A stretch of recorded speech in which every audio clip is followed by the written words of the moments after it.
বৈষম্য বিরোধী ছাত্র আন্দোলনে রংপুরের বেগম রোকেয়া বিশ্ববিদ্যালয়ের ছাত্র আবু সাঈদ হত্যার ঘটনায় আনুষ্ঠানিক চার্জশিট আমলে নিয়েছে আন্তর্জাতিক অপরাধ ট্রাইব্যুনাল ২। একই সাথে এই মামলায় বেগম রোকেয়া বিশ্ববিদ্যালয়ের তৎকালীন ভিসি মোহাম্মদ হাসিবুর রশিদ বাচ্চু ও রংপুরের পুলিশ কমিশনার মোহাম্মদ মনিরুজ্জামান বেল্টুসহ পলাতক ২৬ আসামির বিরুদ্ধে গ্রেফতারি পরোয়ানা জারি করেছে ট্রাইব্যুনাল। পরবর্তী শুনানির জন্য ১০ জুলাই দিন ধার্য করা হয়েছে। রিপোর্টে আরও জানাচ্ছেন হাসান জাবেদ। জুলাই আগস্ট ছাত্র জনতার আন্দোলনে প্রথম শহীদ হন রংপুরের বেগম রোকেয়া বিশ্ববিদ্যালয়ের শিক্ষার্থী আবু সাঈদ। এই হত্যার ঘটনায় তার পরিবার ট্রাইব্যুনালে অভিযোগ দাখিল করলে তদন্ত শেষে প্রসিকিউশনের কাছে প্রতিবেদন জমা দেয় তদন্ত সংস্থা। সোমবার আন্তর্জাতিক অপরাধ ট্রাইব্যুনাল ২-এ চূড়ান্ত তদন্ত প্রতিবেদন জমা দেয় প্রসিকিউশন। পরে শুনানি শেষে অভিযোগ আমল নিয়ে পলাতক ২৬ আসামির বিরুদ্ধে গ্রেফতারি পরোয়ানা জারি করা হয়।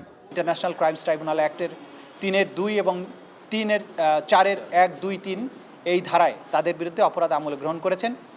আগামী ১০ই জুলাই পরবর্তী শুনানির জন্য দিন ধার্য করেছেন। ওই দিন যে ৪ জন আসামি গ্রেপ্তারকৃত আছে তাদেরকে গ্রেপ্তার দেখানো পূর্বক তাদেরকে উপস্থিত করানোর জন্য জেল অথরিটিকে নির্দেশ দিয়েছেন এবং বাকি যে ২৬ জন আসামি আছে তাদেরকে গ্রেপ্তার করে ওই তারিখে হাজির করার জন্য আইন শৃঙ্খলা রক্ষাকারী বাহিনীর প্রতি নির্দেশ দিয়েছেন। ১০৯ পৃষ্ঠার অভিযোগে সাঈদ হত্যায় মানবতাবিরোধী অপরাধের নেতৃত্বের দায়ে কয়েকজন সহ মোট ৩০ জনকে আসামি করা হয়েছে। শেখ হাসিনার নির্দেশ প্রাণঘাতী অস্ত্র বা লিথাল ওয়েপন ব্যবহার করে ছাত্রদেরকে হত্যা করার জন্য, সেই নির্দেশের ধারাবাহিকতায় রংপুরে অপরাধটা সংগঠিত হয়েছে।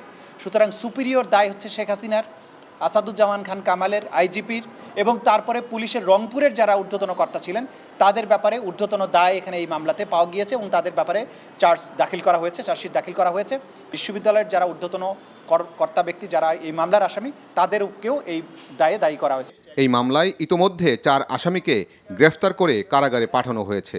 তারা হলেন বেগম রোকেয়া বিশ্ববিদ্যালয়ের সাবেক প্রক্টর শরীফুল ইসলাম, তাজহাটা থানার সাবেক এএসআই আমির হোসেন, কনস্টেবল সুজন চন্দ্র রায় ও ছাত্রলীগ নেতা ইমরান চৌধুরী আকাশ।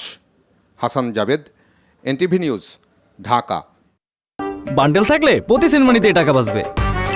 বিকাশ সেনমানি বান্ডেল কিনে জিতুন প্রতি লেনদেনে।